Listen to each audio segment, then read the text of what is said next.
Yo, selamat malam. Berjumpa lagi kita di Unseen pada malam hari ini. Sebenarnya gue kalau misalnya mau ngomong pada malam hari ini sebenarnya tayangnya ini malam. Cuman banyak banget yang komen, "Bang, nggak berani bang, malam-malam. Kak, aku nontonnya bisanya siang. Kak, aku nontonnya beraninya pagi. Kak, setnya dibikin terang." Gue bukan masalah mau bikin horor-hororan makanya gelap ya. Sinematiknya itu loh. Nggak tahu kenapa ya, gue suka banget set yang bener-bener simple banget.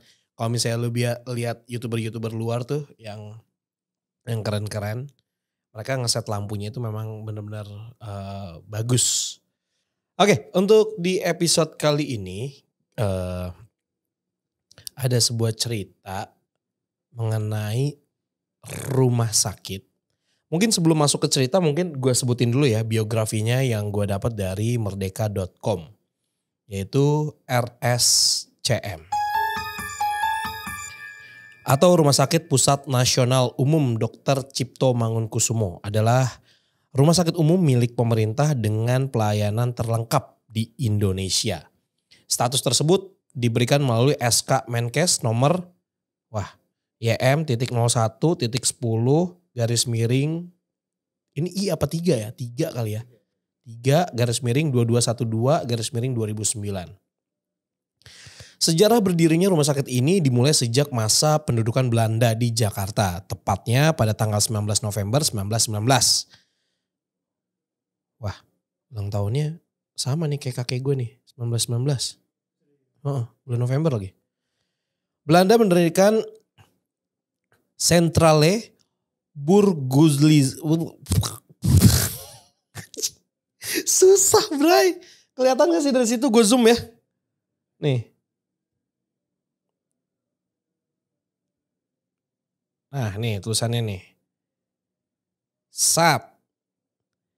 Centrale Burgulij Ziekenhuis atau CBZ. CBZ ya. Atau Pusat Kesehatan Rakyat sebagai sarana praktikum bagi para siswa Stovia. Oke, ini Stovia ini adalah sekolah dokter Jawa ya dalam kurung. Jadi Stovia sendiri adalah sekolah kedokteran pertama di Jakarta yang merupakan cikal bakal terbentuknya Fakultas Kedokteran Universitas Indonesia. Pendirian rumah sakit ini berkaitan erat dengan berdirinya Fakultas Kedokteran Universitas Indonesia. Jadi kedua instansi ini saling mengisi satu sama lain. Dalam pengembangannya, CBZ ini kemudian berganti nama menjadi Ika Daigaku Byonggin. Ini bahasa Jepang kayaknya ya. Rumah sakit perguruan tinggi pada masa pendudukan Jepang tahun 1942. Hingga pada masa kemerdekaan CBZ diubah menjadi Rumah Sakit Umum Negeri.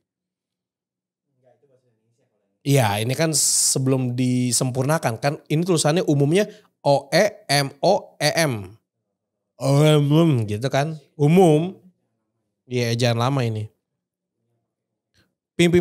Pimpinan Profesor Dr. Asikin Wijaya Kusuma. Sejak 13 Juni 1994 sesuai SK Menkes nomor 553 garis miring Menkes garis miring SK garis miring 6 garis miring itu Romawi ya namanya ya, 1994. Pemerintah mengubah namanya menjadi Rumah Sakit Umum Pusat Nasional Dr. Cipto Mangunkusumo. RSCM merupakan rumah sakit rujukan bagi masyarakat umum, terutama untuk masyarakat menengah ke bawah. Pembangunan gedung dan pengembangan layanan terus ditingkatkan. Salah satu hasilnya pada tahun 2008 ketika itu Presiden Bambang Susilo Yudhoyono meresmikan gedung Wing A yang berdaya tampung 700 pasien, serta Pavilion Kencana, sebuah fasilitas kelas 1 berisi 30 tempat tidur untuk pasien rawat inap. Lalu ada 2 gedung baru yang dikhususkan untuk penanganan masalah mata serta layanan bagi ibu dan anak. Itu RSCM Kiara ya. Kini RSCM meliputi 23 departemen spesialis klinik dengan fasilitas rawat inap serta dilengkapi berbagai macam fasilitas penunjang. Gedung rumah sakit pimpinan Profesor Dr. DR tuh doktor ya. Profesor Dokter Akmal Taher ini berada di 6 titik lokasi yang berpusat di Jalan Diponegoro 71 Jakarta Pusat. Oke, itu biografi dari RSCM itu sendiri ya. Dan sekarang kita mau masuk ke berita. Cerita. Tadi kan udah ya. Ini ceritanya gue dapet dari Twitter dengan nama akun mwv.mystic. Wow. Ini foto lama apa foto baru yang begini ya? Gerbang ini masih ada? Yang ini masih ada ya? Oh, gue gak pernah ke situ soalnya. Dan ini diposting di tahun 2020 18 Agustus. Oke, langsung aja kita bacain.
Assalamualaikum, kenalin nama gue Ilda.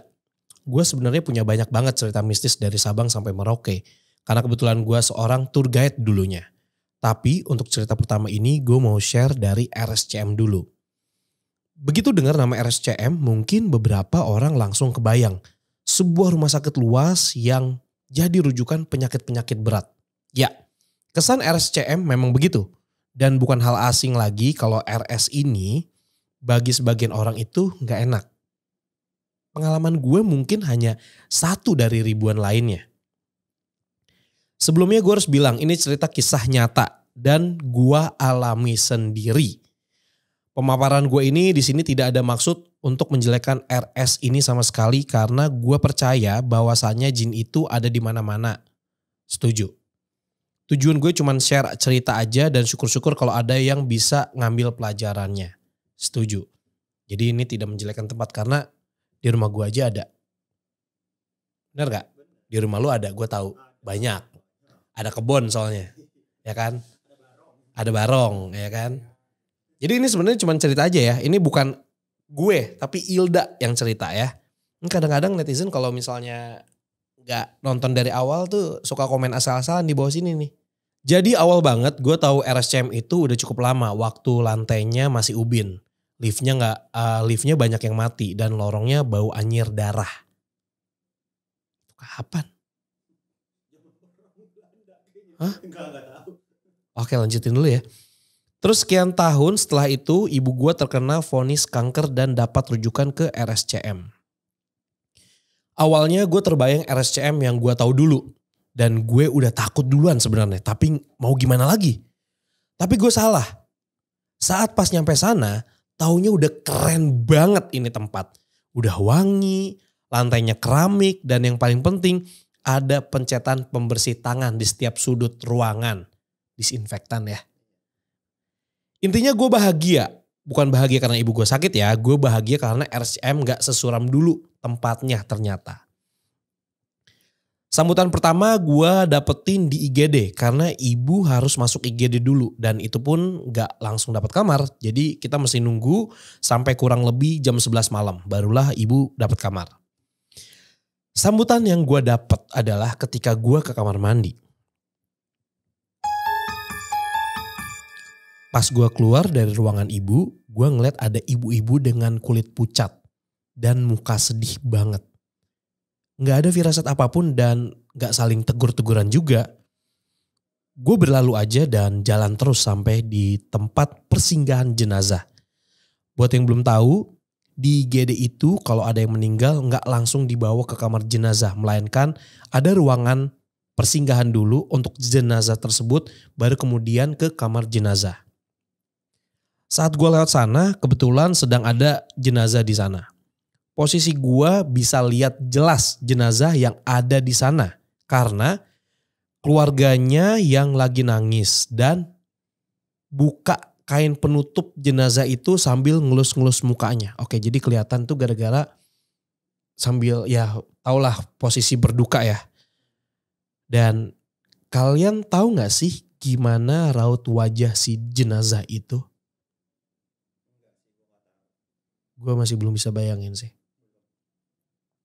Ya, persis banget sama ibu-ibu yang papasan sama gue sebelumnya.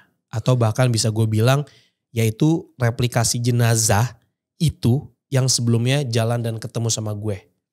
Karena pucat-pucatnya persis sama. Setelah melihat kejadian itu gue lari dong lah ya, terbirit-birit. Balik lagi ke ibu gue dan langsung cerita sambil jantung gue berdetak dengan cepat banget. Tapi jawaban ibu gue cuman, udah gak usah diceritain ntar malah diikutin elunya lo.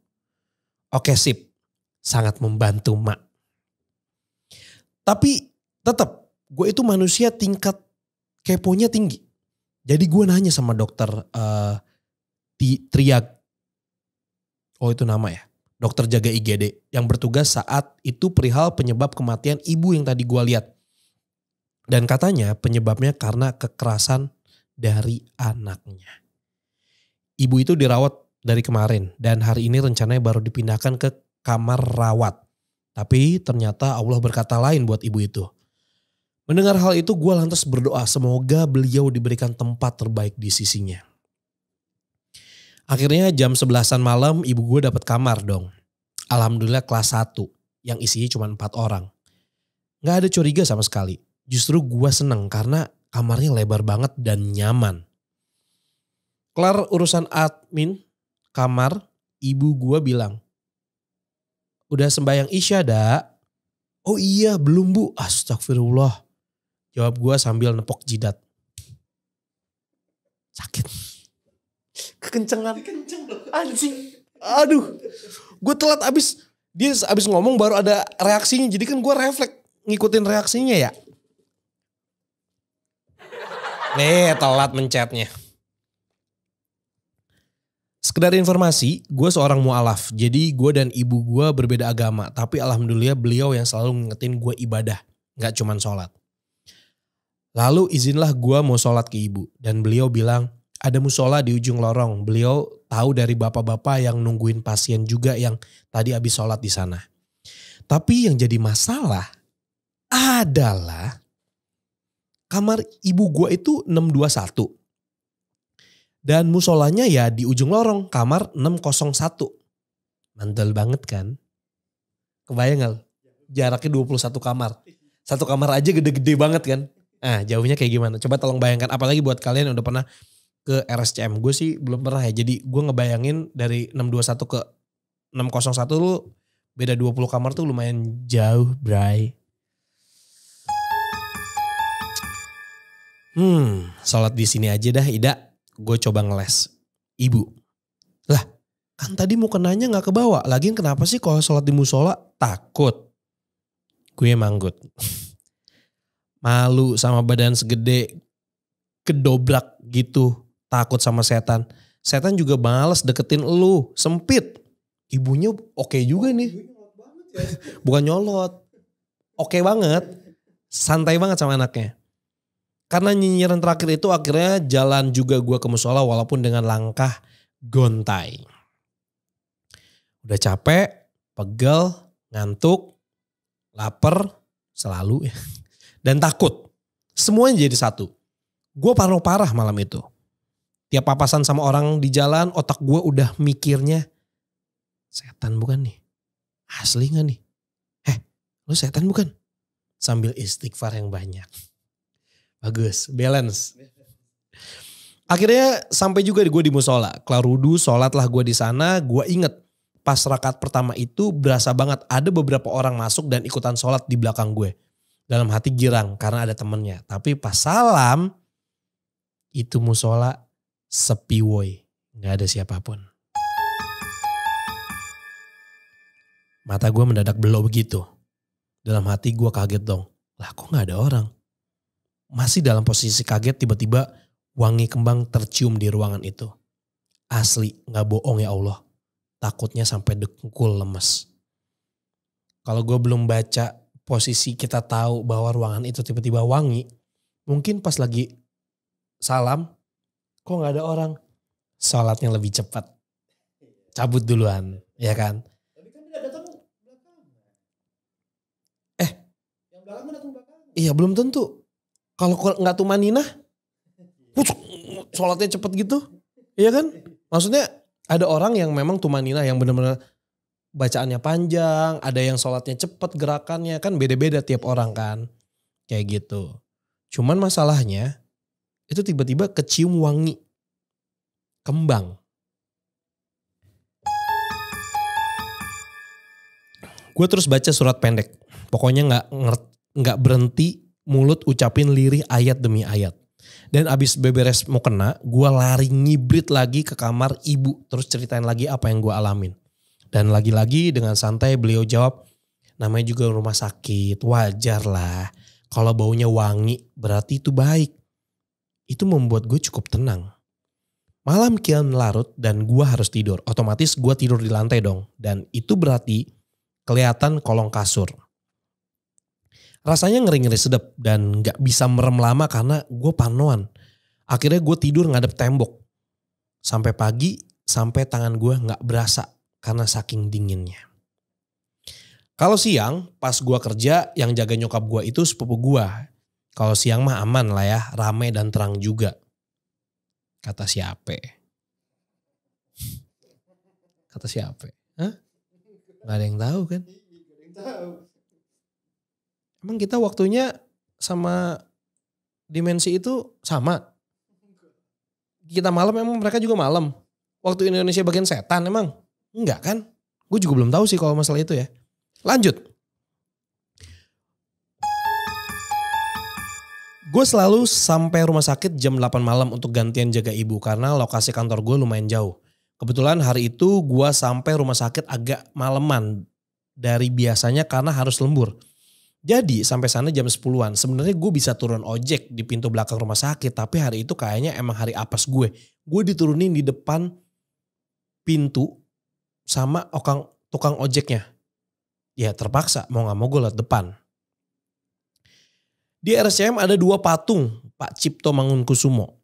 Yang di depan itu cuman separuh badan. Yang di tengah komplit seluruh badan. Nah area ini yang suram banget suasananya dan gue harus lewatin lokasi patung ini buat sampai ke ruangan ibu gue. Ini bisa gue klik gak ya fotonya? Oh, oke.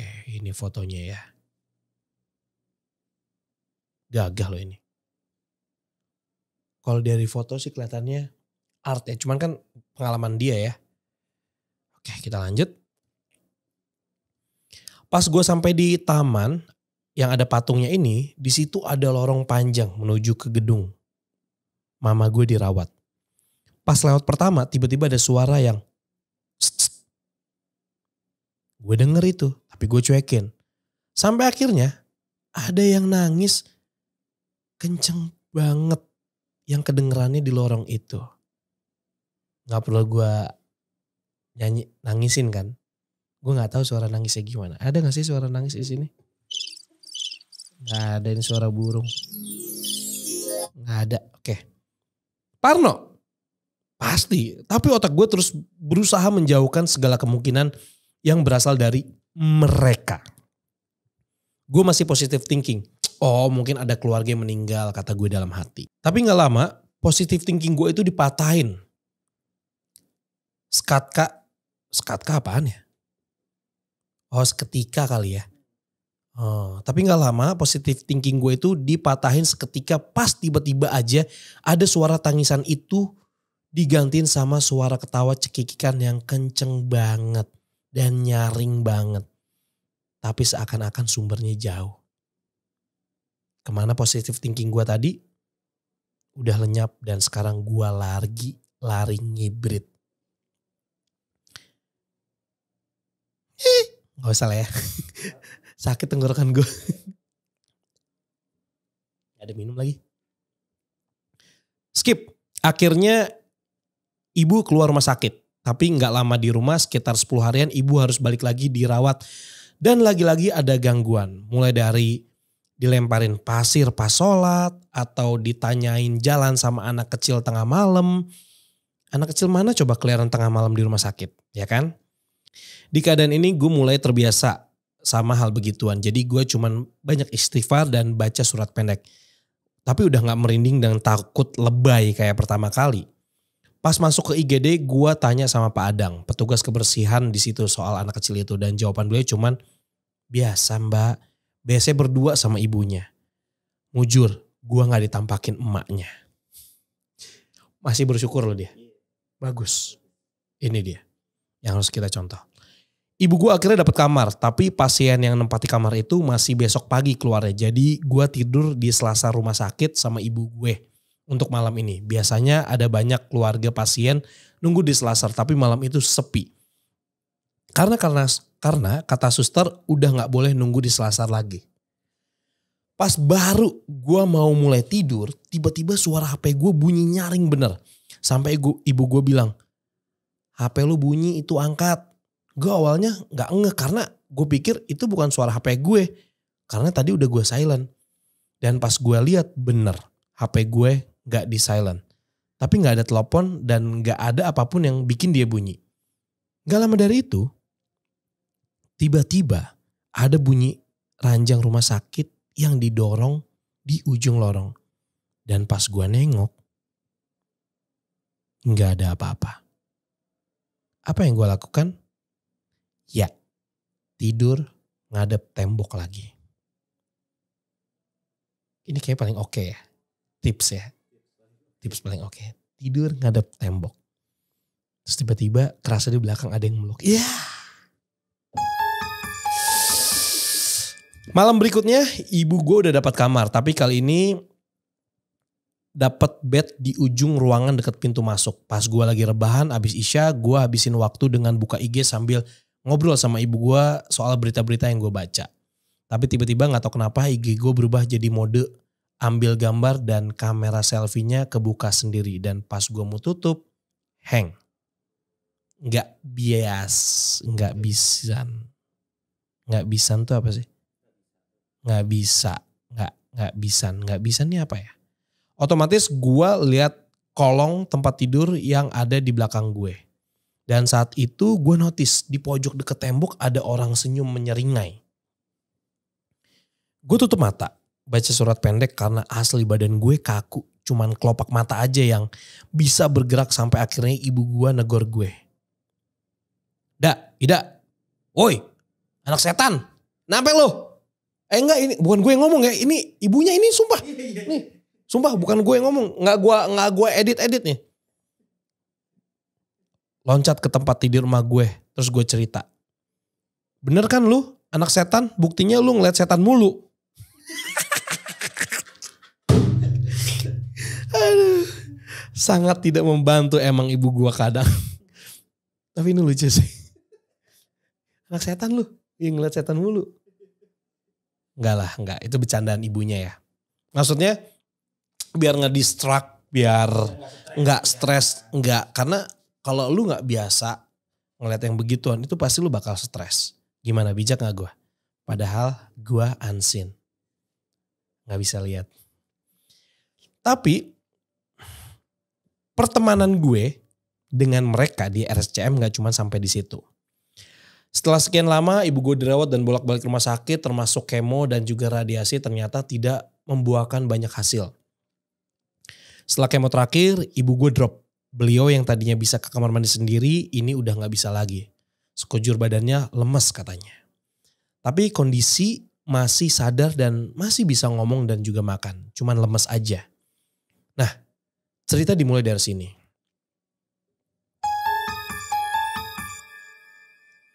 Karena drop, ibu harus balik lagi dong ke IGD dan pilihan rumah sakitnya ke RSCM itu tentunya.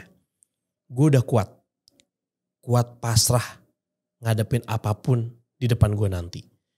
Ibu gue masih punya satu prosedur radiasi lagi walaupun gue rasa udah gak berpengaruh tapi tetap harus dijalanin. Karena ibu gue pakai BPJS dan kalau gak ngikutin prosedur itu maka kita kudu bayar sendiri. Dan itu akan lebih horor dari pengalaman horor gue sama begituan. Malam pas ibu drop gue ngajakin ke IGD lagi. Beliau sempat ditolak dan alasan nolaknya gue kasihan sama lu takut digangguin setan RCM lagi. Ah lebay, berani sekarang mah, selau sis, yuk jalanlah. Gila asik ngobrol sama nyokapnya. Oga jalan mah capek, mending gue naik bajai. Yeah. Gue jawab lagi, taksi lah malu-maluin naik bajai. Ibu, gaya lah lu berobat pakai BPJS aja, pakai segala malu dipikirin. Ya udahlah, udah mau beres ini bebawaannya. Jadi lu yang ngebet banget ya, kangen lu sama setan RCM. Setelah debat panjang, gak penting, akhirnya jalan juga. Gue gembok ibu gue ke bajai. Karena rumah gue dalam gang. Gue gemblok. Gemblok tuh apa ya? Oh, gue gemblok ibu gue ke bajai karena rumah gue dalam gang. Setelah menempuh perjalanan sampailah kami di IGD. Pas sudah turun bajai dan urus macem-macem. Gue ke dalam nemuin ibu gue yang emang didorong duluan sama petugas pakai tempat tidur dan gue urus admin.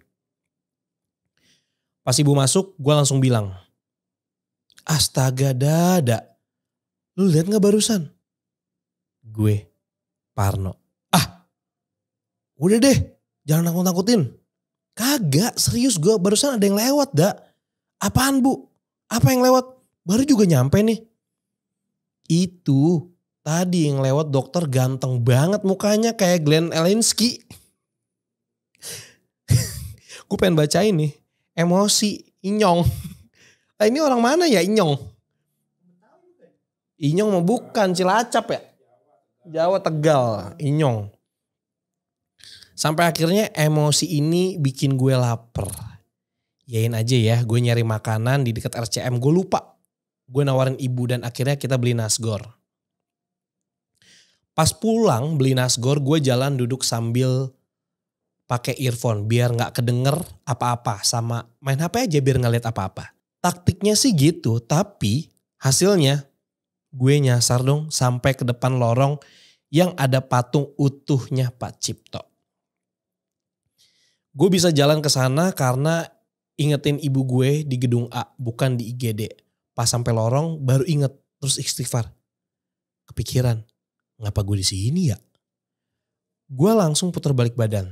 Tapi sekitar jarak 3 meter dari tempat gue berdiri, anak dan emaknya yang waktu diceritain Pak Adang berdiri di depan gue. Mereka senyum lebar banget. Kayak girang gitu ngeliat gue. Lah gue, gimana? Bisa girang ya? Gue bergegas lari langsung ke gedung A. Nyari satpam dan minta temenin balik ke IGD. Karena emang pas satpamnya udah banyak yang kenal sama gue. Alhamdulillah gue ditemenin. Pas lewat situ gue pegangan kenceng banget sama pas satpamnya. Kayak maling, takut digebukin warga. Pas satpamnya biasa aja. Doi belaga cool. Padahal gue bisa denger jantungnya deg-degan sekencang itu kayak speaker dangdutan. Hingga alhamdulillah kami sampai di IGD lagi. Ibu gue khawatir? Enggak sama sekali. Beliau malah ngecengin gue. Lu mah udah disuruh gak pernah beres. Jalan sambil gadoin kerupuk lu ya, lama bener. Gue ceritanya sambil ngos-ngosan. Apa gue kata juga gundil? Dirindukan lu di sini. Sambil ketawa ibu gue ngomong, asli mood booster banget nih ya emang di sela-sela ketakutan gue. Akhirnya ibu gue dapat kamar di lantai 8 dan gak tanggung-tanggung. By the way, itu kejadiannya jam 9 malam ya. Karena mungkin capek dan lain-lain gue langsung tidur abis Isya dan gak ada kejadian aneh lagi. Sampai akhirnya jam 12 malam, setengah 12 malam, gue dibangunin sama suster. Tahu dong apa yang di pikiran gue? Ya, betul. Ini suster beneran atau setan? Atau orang? Setan bukan. Napak gak nih kakinya? Napak, alhamdulillah, orang. Namanya juga baru bangun tidur ya kan, jadi belum sadar banget gitu. Tapi biasanya gitu kan, biasanya bangun tidur tuh kayak masih, kalau gue tuh bahasanya ngahuleng. Nah gitu. Iya, apalagi di rumah sakit. Dan punya pengalaman beberapa kali begitu, jadi pasti parno juga. Beliau bilang masih ada prosedur radiasi 1 kali lagi. Saat itu juga. Malam ini ya maksudnya ya. Biasanya kan emang siang, tapi karena mama gua dapat kamarnya baru malam, jadi terpaksa jadinya malam karena besok pagi udah ada tes lain. Pas jalan di lorong patung Pak Cipto, gue dengar ada suara orang batuk. Gue refleks nengok ke si suster karena gue pikir dia yang batuk, dan suster langsung bilang, udah diemin aja, masa nengok lagi. Gue denger gitu aja kaki gue udah merinding, dan itu diperburuk sama kalimat si suster. Cut dulu guys. Cut.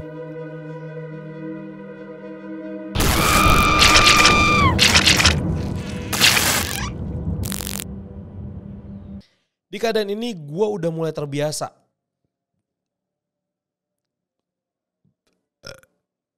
Masuk angin guys.